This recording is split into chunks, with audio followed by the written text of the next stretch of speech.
Please welcome to the stage Tonomus CEO Joseph Bradley.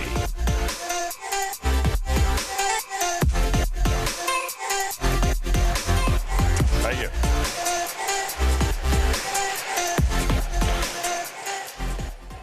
It's a great opportunity to talk to you today.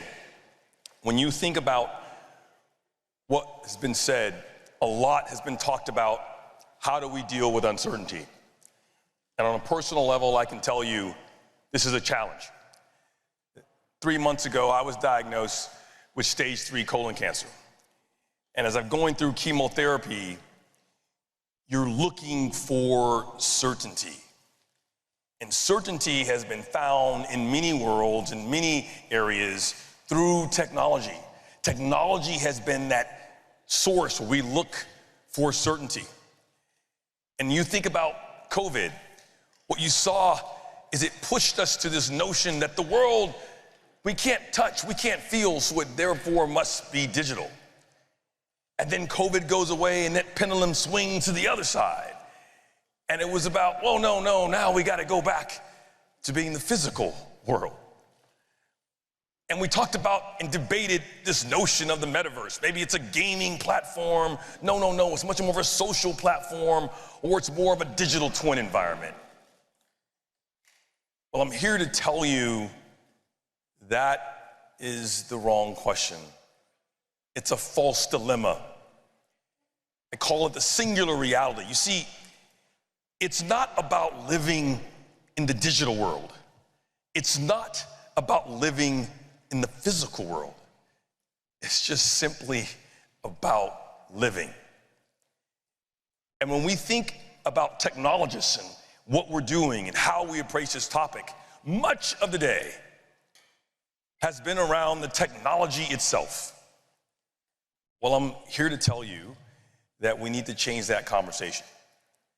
That conversation is about you as technologists, you as leaders, coming up and embracing the transformational challenge that you have to achieve today. We fundamentally live in a different world.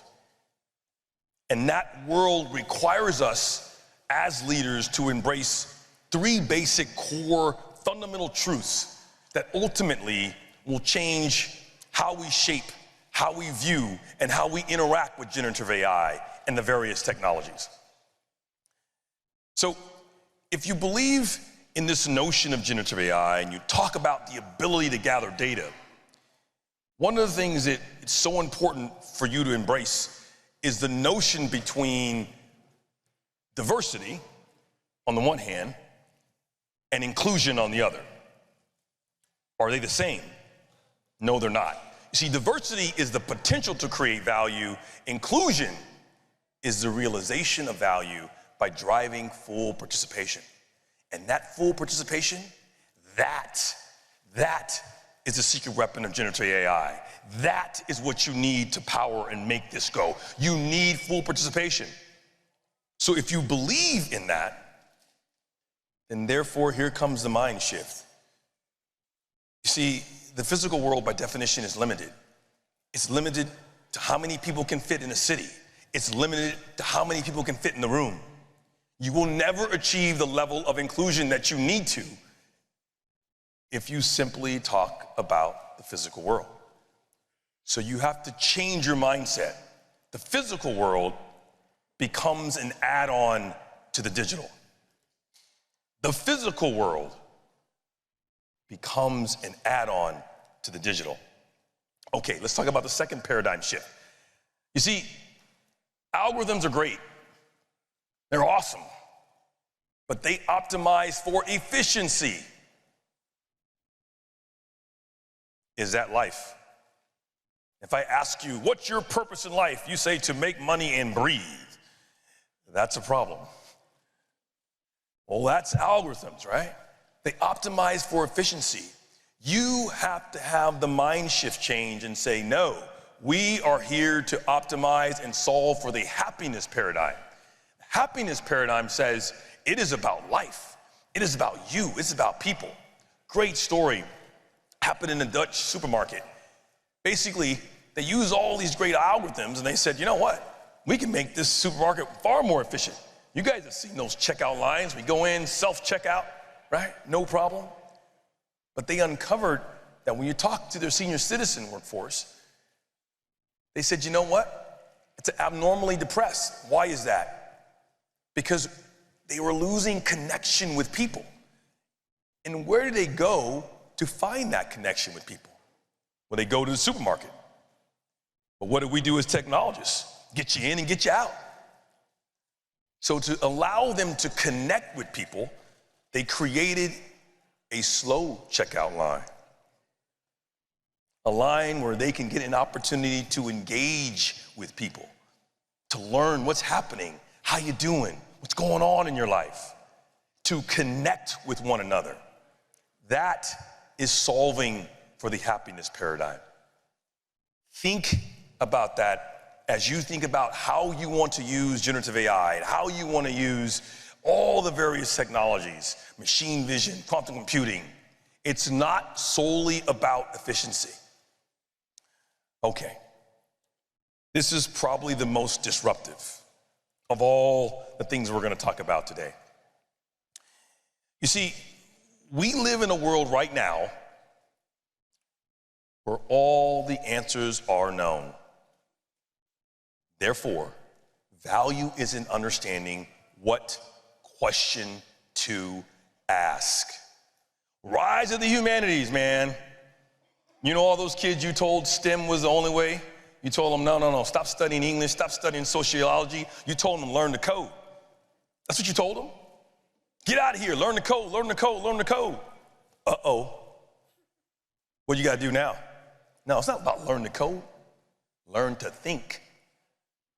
Learn to think. Because now what you have is you have an ability where a young woman or a young man in any part of the world with a cell phone in their hand is now on the same level playing field as one of the mini tech giants. In other words, if you can think it, you can create it. If you can think it, you can create it. Understand what that means? That means everyone who went to MBA school, you know the rules? Ideate, build, operate. 20% of the time you spend on ideate. Build and operate is 80% of the value. Not anymore. Build and operate, man, that's gonna be done. The human-centric side is on the ideate side. That's where you get human centricity. And this is extremely disruptive. I love the debates. Is art art if it's created by a computer? You are talking about the wrong topic. You are worried about the output of the process. You should be talking about the input. Let me put it this way. A young girl who has lost the use of her arms, but in her heart and in her mind, she believes she is an artist. So she goes to that computer and she begins to talk. She begins to speak. And she creates art. Who says that's not art? Oh, you mean the guy, you mean the person with the paintbrush? Needs to sell that painting? That's not art. No. That's what they say, right? Wrong question. It's not about the output. It is fundamentally about the input process. That is the value. That is human centricity.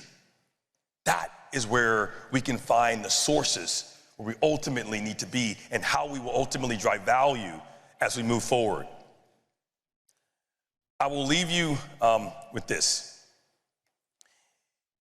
Many times, in many areas, we talk about so many social issues around the world. We talk about the need for equality. We talk about the need to give every person a voice. We talk about how similar the world can be in terms of crisis, and many great leaders.